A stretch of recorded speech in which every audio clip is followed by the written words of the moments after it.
oitavo ano, vocês viram que a gente terminou o livro 1. Eu já postei, já expliquei, estou postando correção das atividades comentadas para vocês corrigirem direitinho, prestar atenção, né? Não esquecer, vocês observaram que eu estou olhando, que eu estou postando comentário, que eu tento acompanhar da melhor maneira possível. Sei que não é fácil, que é cansativo às vezes, mas nós não temos outra opção por enquanto, tá? Então não tem outra forma mesmo, não adianta resmungar e tal, nós estamos aqui também pelejando, tá bom? Então nós vamos começar o seguinte, ó, a gente vai fazer uma revisão, né, porque nós devemos fazer algum tipo de avaliação, agora eu não sei de que forma que vai ser ainda, mas é bom a gente fazer uma revisão, porque a gente deve ter avaliação, mesmo porque a gente não tinha terminado, né, o livro, então tem parte da matéria que não caiu em nenhuma prova, então nós podemos, né, e devemos fazer a correção, a revisão, desculpa, para ficar mais fácil.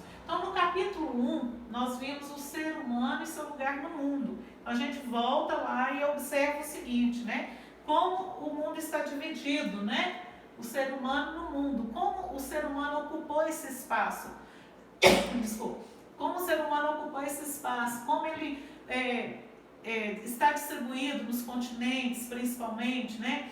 Nós vamos ter os continentes aí que nós já estudamos, e aí nós vamos ter a África, a Europa, a Ásia, né? Oceania, a América, a Antártida, nós estudamos os oceanos, né? Que eu pedi até para você escrever na prova de acordo com o mapa, que separam esses continentes há milhões e milhões de anos, houve a separação, né, das placas, dando origem a oceanos e os continentes ficando separados. Então, o ser humano, como que ele ocupa esse espaço? Aí a gente viu um pouquinho da África, né, a parte física da África, com desertos, com os tipos de vegetação, as áreas inóspitas que nós estudamos, que são aquelas áreas, né, que o ser humano tem dificuldade para sobreviver, desertos quentes e desertos gelados, a gente já havia comentado.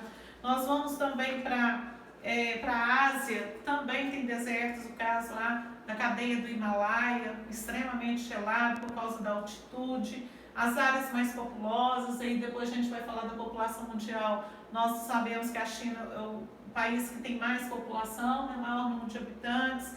E aí nós vamos para a Oceania, que é um conjunto de ilhas, que a principal dela, alguns consideram a Austrália como a maior ilha. Nós vamos também, a gente falou um pouquinho de cada continente, no capítulo 1 da Europa, né? A Europa aí que divide em duas partes, leste e oeste, como todas as áreas. Porém, né, nós vamos ter uma Europa mais desenvolvida, a Europa ocidental, da Europa oriental que é menos desenvolvida, o continente americano.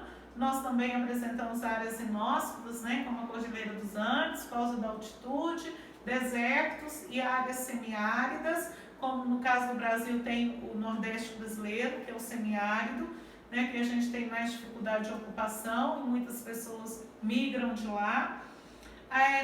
O último continente, Antártida, aí nós vimos extremamente gelado, temperaturas negativas, dificulta a ocupação do homem. Falamos também do seu subsolo, que é rico em vários minerais, né? E há também bases científicas de vários países na Antártida. Bom, e aí nós vamos encontrar, né, o Estado com letra maiúscula, que significa o quê? País, né? Que é representando um território, que é representando um povo e um governo, né? Lembra que a gente comentou, né? Só se forma um Estado com letra maiúscula independente, né? Ele tem que ter um povo, ele tem que ter um território e um governo, né? Um governo soberano, de preferência democrático. E aí nós vamos encontrar no capítulo 2, o mundo está dividido, né?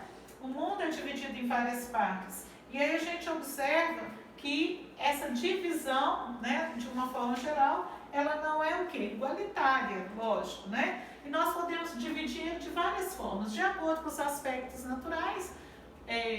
Nós podemos classificar assim, ó, países quentes, estão na zona intertropical, países frios, né, na zona temperada norte ou até na zona polar norte, próximo da zona polar, né? Então são temperada norte, temperada frio, são características naturais que eu posso classificar. Ele pode ser dividido de acordo com as características naturais, frios, né, países extremamente frios, países extremamente quentes, ou que a gente pode chamar também países com clima temperado, né? Então são as classificações climáticas. Além dessa divisão, nós temos também a divisão que a gente estudou, que é a divisão o quê? Socialismo e capitalismo, as formas de governo, né? A gente citou as características do capitalismo, do socialismo, quem faz parte, como é o capitalismo, né? A gente comentou que o capital, o lucro, a propriedade privada, e o socialismo é o contrário, né? Propriedade coletiva, o Estado controla a economia. Depois, nesse socialismo e capitalismo, o mundo era o quê? Bipolar, né? Dois polos comandavam a economia mundial e tinha influência, né, mundial, que a gente viu o papel dos Estados Unidos pós-Segunda Guerra Mundial, na bipolaridade, né? E o papel da ex-URSS, que nós já estudamos. Nessa época, pós-Segunda Guerra Mundial, o mundo era dividido em duas partes, ou capitalismo ou socialismo. Alguns países socialistas, nós comentamos, né?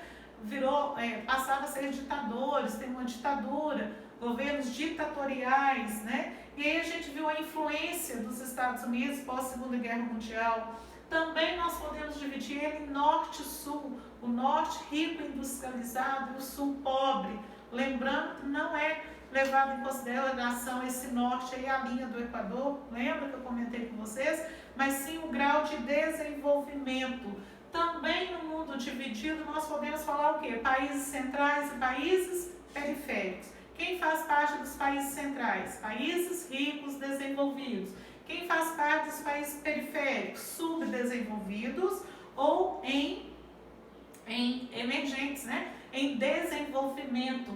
Fazem parte desse mundo dividido. Tá. Além desse mundo dividido que nós comentamos, né, essa divisão trouxe o quê? Desigualdade, lógico, né? Então, esse mundo dividido em norte rico, sul pobre, países centrais ou periféricos, né? Isso tudo trouxe o quê? Uma desigualdade. E essa desigualdade apresenta na forma principalmente que do subdesenvolvimento. Então, eu tenho uma desigualdade de renda, eu tenho uma desigualdade de condições, né, de produção, de tecnologia. Nós falamos sobre isso, a dependência dos países periféricos em relação aos países desenvolvidos, a dependência tecnológica, econômica, de investimentos, né? Nós estamos vendo aí a dificuldade que está tendo os países, principalmente os ricos estão sofrendo com o coronavírus, imagina os pobres que, né, se esse vírus se espalhar, principalmente no Brasil, a estrutura nossa de saúde não suporta. A gente falou do IDH para falar de desigualdade, lembra? Índice de Desenvolvimento Humano. Quais são os países que apresentam melhor e pior IDH? Baseado nas condições econômicas, na expectativa de vida, no nível de escolaridade, está retratando o quê? A desigualdade. Tá. E aí a gente, no capítulo 4, eu comentei com vocês, já estávamos na quarentena, nós comentamos sobre essa integração. Apesar da desigualdade, eles tentam se integrar, formando o quê? Blocos econômicos, né? E para formar blocos econômicos, para ter um interesse em comum, nós vamos ter um papel fundamental de quê? Da globalização, né? Ação global, né? Lembra que eu falei? Desculpa eu trocadilho, mas essa globalização atinge todos os países. Infelizmente, a gente pode dar exemplo hoje, né, do coronavírus como o quê? Consequência da globalização. Por quê? Porque ele se espalhou em vários continentes diferentes, vários países diferentes, com culturas diferentes, né?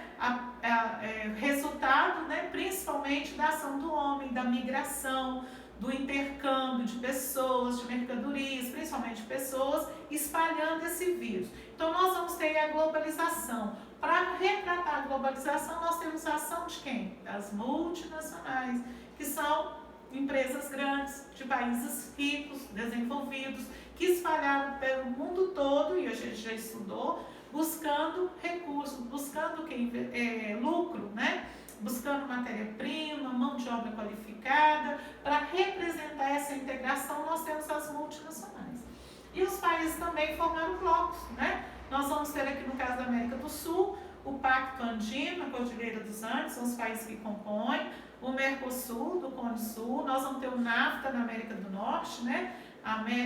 Acordo de Livre Comércio da América do Norte, Canadá, Estados Unidos e México, do CARICOM, né? Do Caribe, a União Europeia, né, que é um bloco sólido, apesar de divergências que todo bloco tem, e a União Europeia, principalmente o quê? Tem o euro, né, como moeda principal. E depois, para finalizar, nós vamos ver a população mundial, o crescimento dessa população mundial, né, baseado principalmente na migração, vem refugiados, vem altas taxas de natalidade nos países subdesenvolvidos, que vão contribuir para o aumento dessa população.